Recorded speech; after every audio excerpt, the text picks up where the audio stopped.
Good afternoon. Today I want to talk about the reasons I believe that the U.S.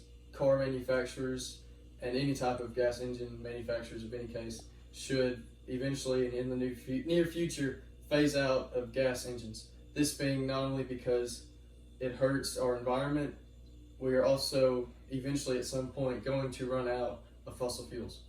Now, when I'm talking about hurting the environment, this has to do with things like the ozone layer.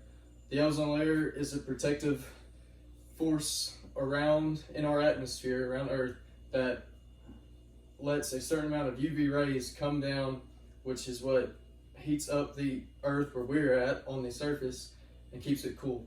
Now, with carbon emissions that come off of gas engines, like CO2 and things like that, that allows more carbon emissions up into the ozone layer, which then will also allow more sun UV lights to come down.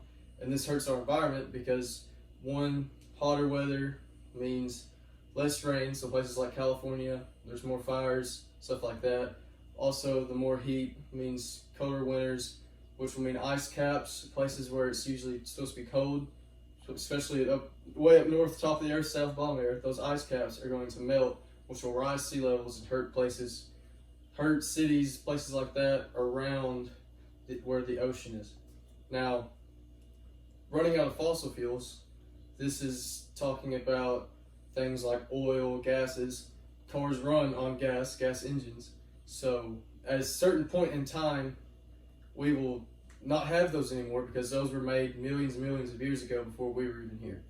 So that is why we need to change to gas. We need to phase out of gas engines and into more things like renewable energy such as gas and petroleum to keep the carbon emissions down, and because we will not have fossil fuels for forever.